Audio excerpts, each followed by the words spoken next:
On est aujourd'hui ici au Robert, à Pointe-Fort, pour cette grande manifestation, ce challenge de l'aviron. Avec moi, le président de la Ligue d'aviron de Martinique, Sylvain Hoche. Deux mots sur cette manifestation aujourd'hui. Oui, bonjour à tous. Donc c'est la première compétition de la saison puisque la Ligue a souhaité cette année débuter la saison sportive d'aviron par un challenge 2 km. Donc c'est un format de course que nous lançons en Martinique mais aussi sur tout le territoire puisque cela nous permet de démarrer avec des distances qui sont relativement raisonnables, qui permettent à la fois aux compétiteurs aguerris de travailler la partie puissance, la partie, on va dire, vélocité. Et pour ceux qui sont un petit peu moins aguerris, ils peuvent quand même tenir la distance de 6 km, de 2 km, pardon. Je rappelle que les distances officielles pour les compétitions d'aviron sont de 6 km. Donc, véritablement, c'est un format, on va dire, intermédiaire qui permet de débuter une saison dans de bonnes conditions. Comment fonctionne l'aviron en Martinique? Alors, l'aviron en Martinique, hein, on a véritablement, on va dire, deux grandes familles qui se rejoignent autour d'une même passion. Donc, d'une part, on a l'aviron traditionnel qu'on appelle le trois avirons, qui est l'aviron, on va dire, qu'on a toujours pratiqué chez nous, qui donnait les belles joutes entre les communes de Casse-Pilote, Bellefontaine, Prêcheur à l'époque, qui demeure encore aujourd'hui. Et puis l'aviron dit moderne, l'aviron de mer dit moderne, l'aviron olympique que nous voyons sur les compétitions internationales. Donc c'est véritablement deux pratiques différentes, puisque le trois avirons, c'est une pratique à banc fixe, avec uniquement une rame en pointe, contrairement à l'aviron de mer olympique où il y a des rameurs qui sont en couple et qui travaillent avec un banc à coulisses. Donc ces deux pratiques, nous essayons de les faire progresser, perdurer sur notre territoire en essayant de faire de sorte qu'elles soient complémentaires l'une de l'autre. C'est pour ça que du mois de septembre jusqu'au mois de juin, nous allons prioriser la pratique en mer avec l'aviron olympique, puisque ça nous permet d'être préparés pour les championnats nationaux qui se déroulent aux alentours de mai-juin et internationaux qui se passent autour du mois d'août et de septembre.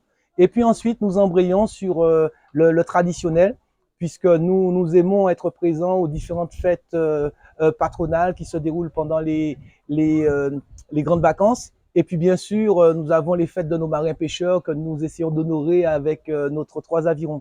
Donc les deux pratiques sont véritablement complémentaires. Nous essayons de faire de sorte qu'elles évoluent de pair, puisque les pratiquants de l'une vont ensuite sur l'autre, ainsi de suite. Même s'il y a quelques préférences, certains préfèrent le trois avirons, d'autres le moderne. Mais en tout cas, on a véritablement deux pratiques qui s'unissent et qui progressent régulièrement ensemble.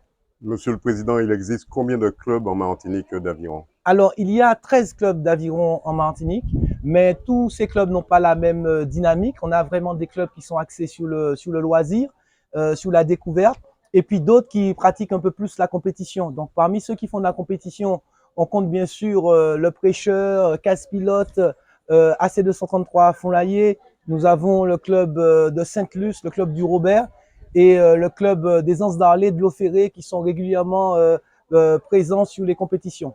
Et puis on a d'autres clubs loisirs, donc le club de Rivière-Salée, le club de Trois-Îlets, le CNS. Donc ce sont des clubs écoles, on va dire, qui proposent des découvertes, qui proposent aussi une progression en termes de technique d'aviron. Et eux aussi, ils apportent beaucoup à notre pratique, puisque très souvent, ce sont les viviers, ce sont eux qui forment les rameurs qui deviennent ensuite des compétiteurs dans les autres clubs.